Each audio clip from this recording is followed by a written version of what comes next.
الحمد لله نحمده ونستعينه ونستغفره ونؤمن به ونتوكل عليه ونعوذ بالله من شرور أنفسنا ومن سيئات أعمالنا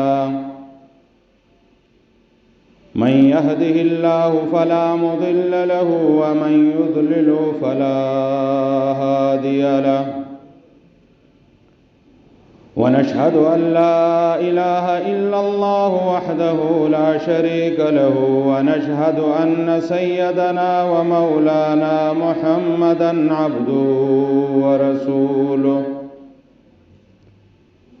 أما بعد فأعوذ بالله من الشيطان الرجيم بسم الله الرحمن الرحيم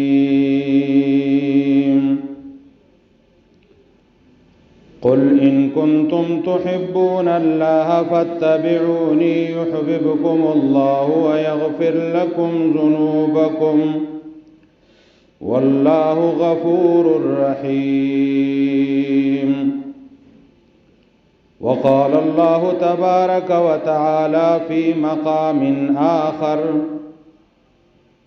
وما آتاكم الرسول فخذوه وما نهاكم عنه فانتهوا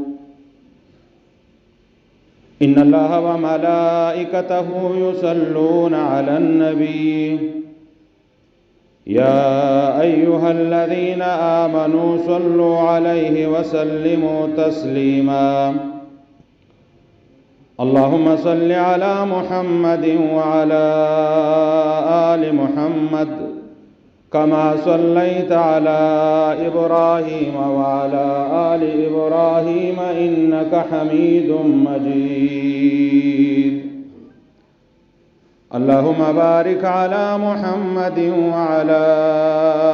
آل محمد كما باركت على إبراهيم وعلى آل إبراهيم إنك حميد مجيد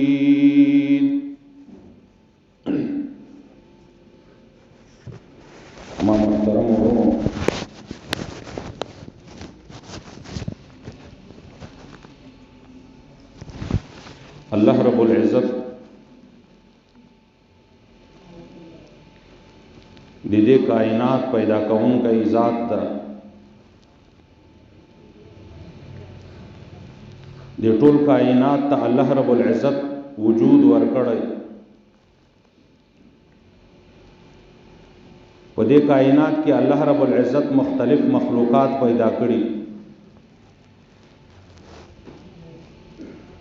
په دې ټول کائنات کې دو قسم مخلوقات دي دغه ټول مخلوقات سے الله رب العزت پیدا کړي ټول مخلوقات یو طرف ته او د انسان تخلیق سے الله رب العزت کړی د دغه مقصد جدا ده او الله رب العزت سے دغه انسان پیدا کړی د انسان ته الله رب العزت اختیارات ورکړي نور چې څومره مخلوقات دي الله رب العزت هغه مخلوقات ته اختیار نه د ورکړی لیکن په دنیا کې او د ژوندۍ دستور ورکړی د چې هغه مخلوقات په دې طریقه سره ژوندۍ تیري حیواناتو لپاره الله رب العزت سے کوم دستور کوم طریقہ وضع کړي د کومه طریقې اختیار کړي د آدم علیه السلام نهونی ستر دې وخت پورې هغه مخلوقات هغه حیوانات په دغه طریقه روان دي په یو زمانہ کې حیواناتو د خپل ژوندۍ سے کوم ضرورت په یو کې ترقی نه کړي د حیوان زندگی چې د آدم علیه السلام په وخت کې څنګه و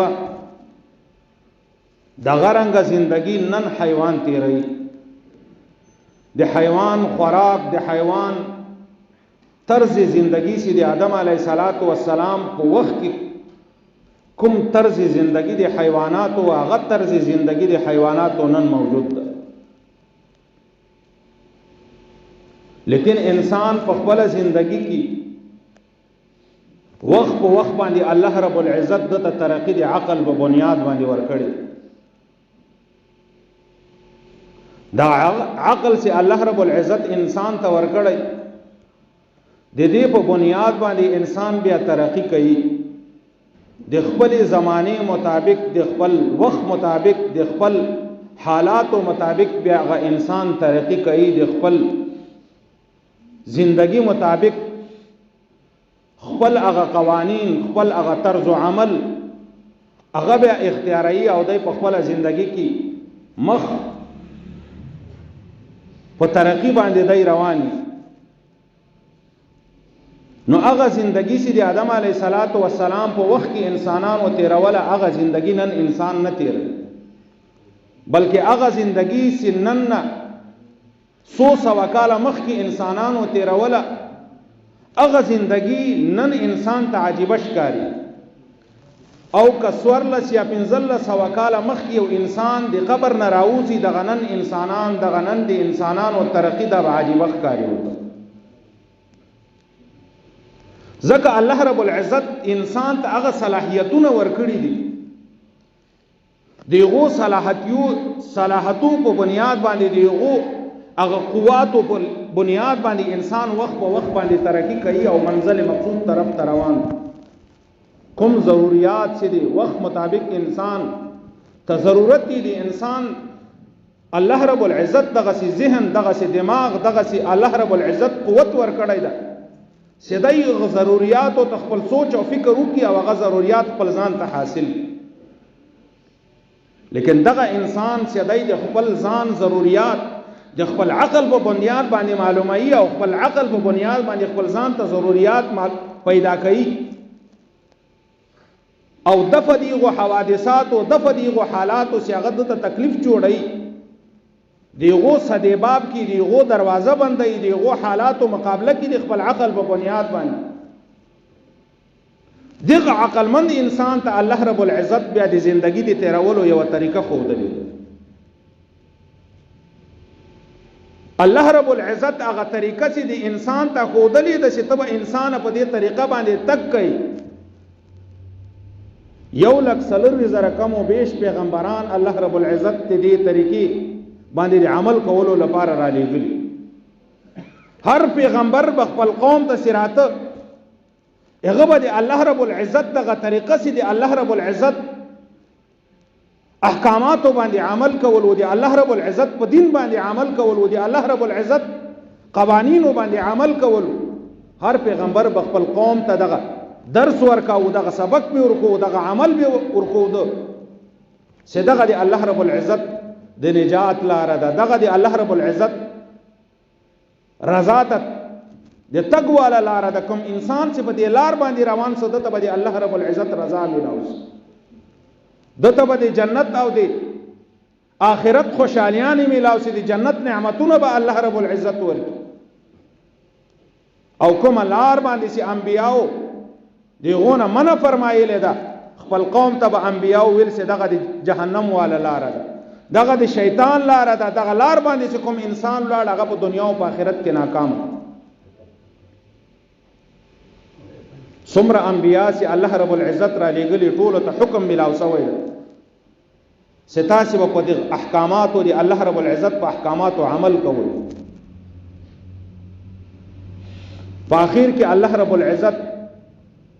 د موږ او د تاسې پیغمبر حضرت محمد صلی الله علیه وسلم را لېږلی چې د دین وروسته بل پیغمبر نه دراتلونکی او دغه دین، دغه شریعت، دغه لار د نبی علیه الصلاۃ والسلام چې دا به د قیامت تر ورځې پورې د مسلمانانو لپاره او د انسان لپاره چې هغه انسان په دې لار باندې رفتار وکړي، تګ وکړي، په دې لار باندې روان سي، د نبی علیه الصلاۃ والسلام په طریقه باندې عمل وکړي، دغه به د انسان لپاره کامیابی او د انسان لپاره به د کامرانی والا خبره. که یو انسان کامیابی تلاش کوي، یو انسان خوشحالی د دنیا او د آخرت غواړي، بغیر د دغه انسان ته نسی ملاوي دی.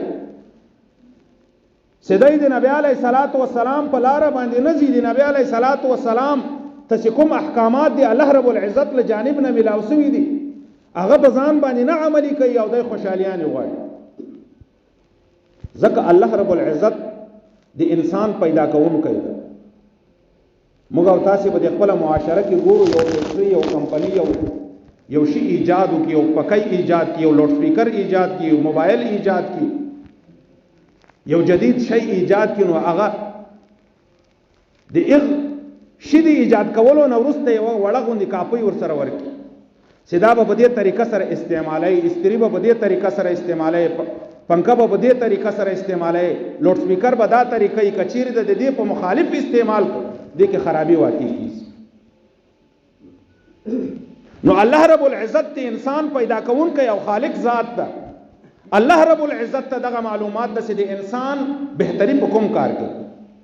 د انسان نقصان په کوم کار کې ده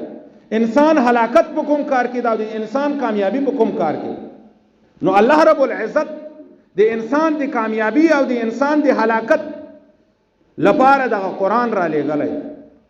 د قرآن کې الله رب العزت احکامات انسانیت ته ورکړي دغه احکاماتو باندې عمل وکړي دغه د تاسو د کامیابی لپاره لار ده دغه کارونه ځان وساتئ دغه د تاسو د ناکامی د دنیا او د آخرت د ناکامی سبب ده نو په اخر کې الله رب العزت نبی علیہ الصلوۃ والسلام ته نبوت ورکړي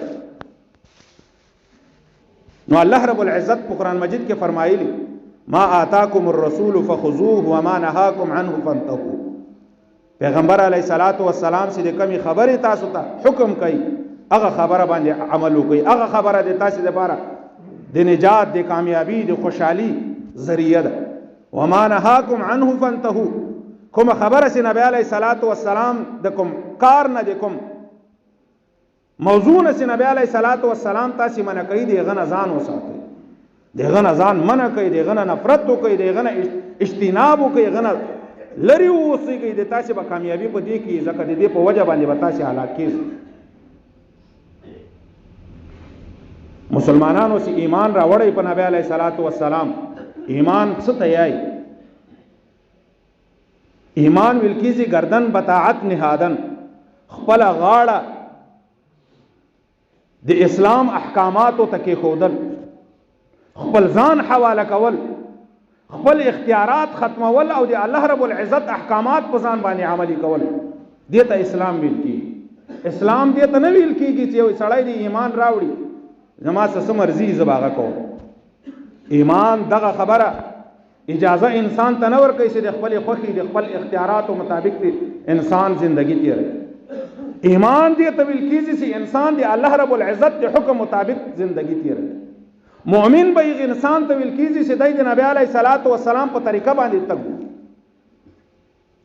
کچېره د ایمان داوا کوي او د نبی علیہ السلام د طریقې مخالفت کوي د ایمان داوا کوي د الله رب العزت د احکاماتو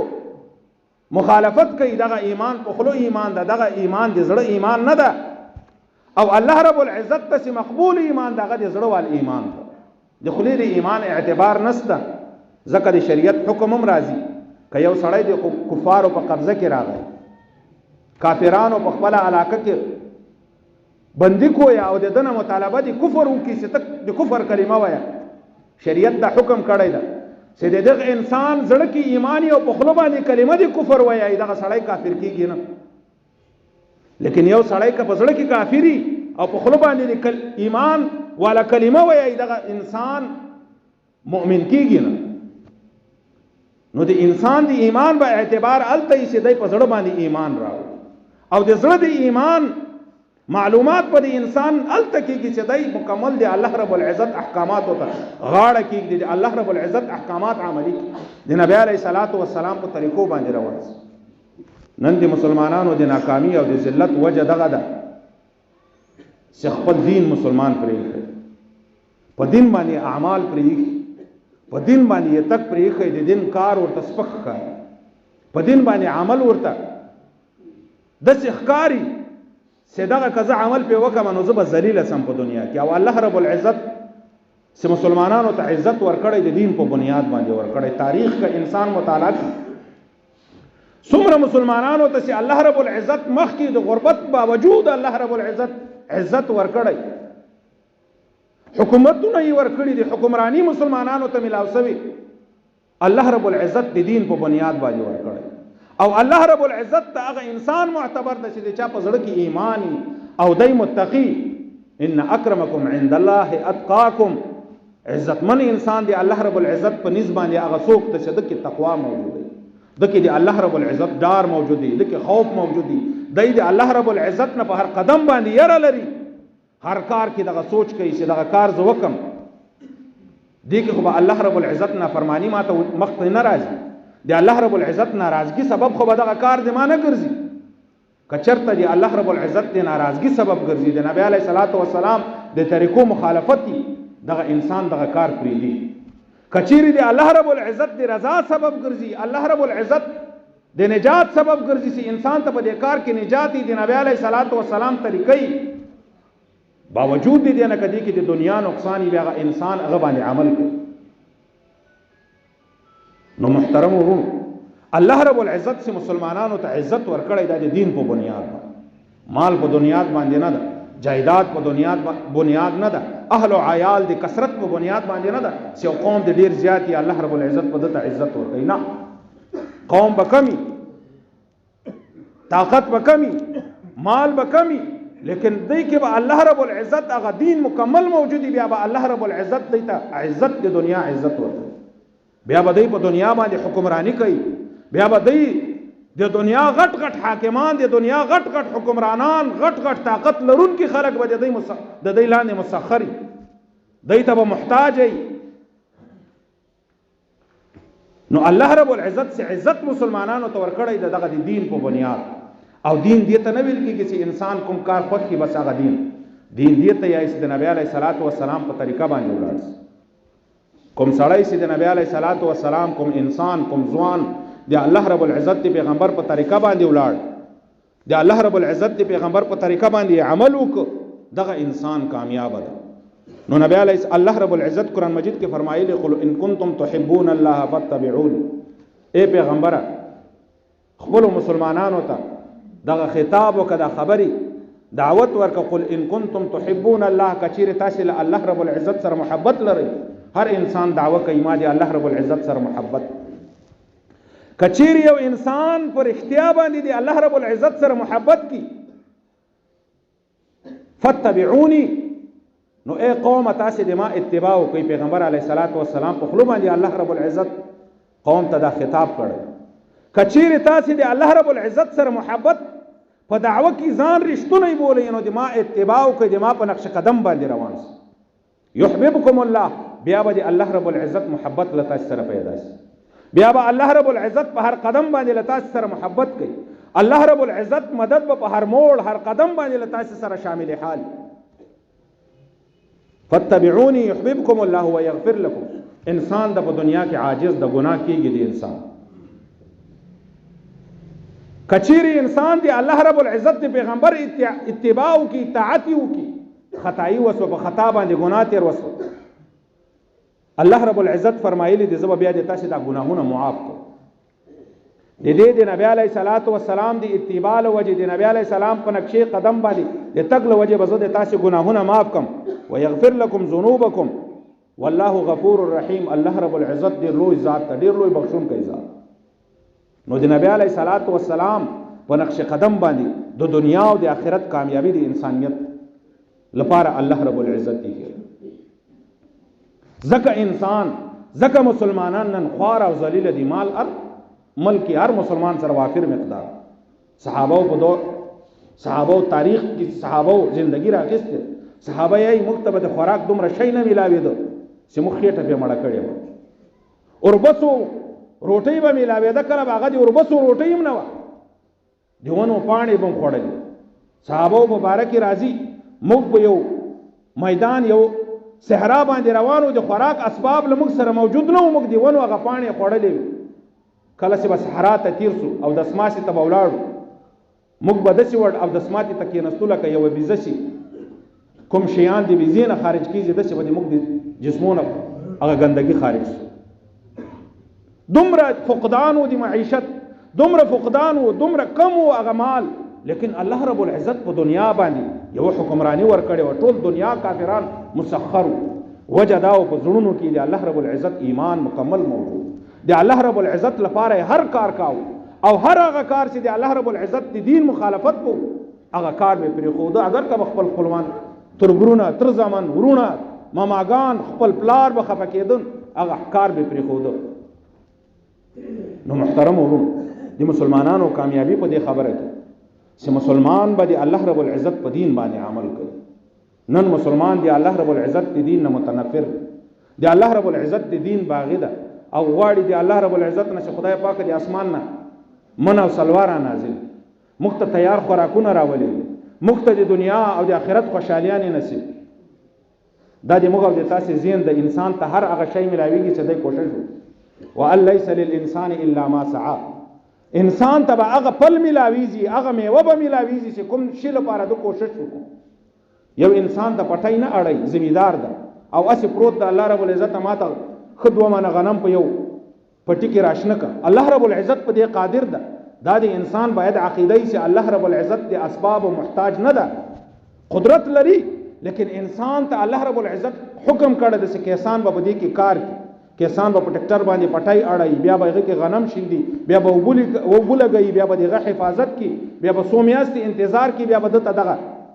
اناج ملاویزي، بیا به دته دغه غله ملاویزي. د سیاسي دشت ته پروت دا دعاګانې کې صرف منځونه کوي، صرف تلاوتونه کوي، روزي نه ولې د ماته دغه صحرا ماته د سرسبز او شاداب شي. دغه سي الله رب العزت دا قانون نه. انسان به عمل کوي بیا به دغه عمل پل ورته ملاوي،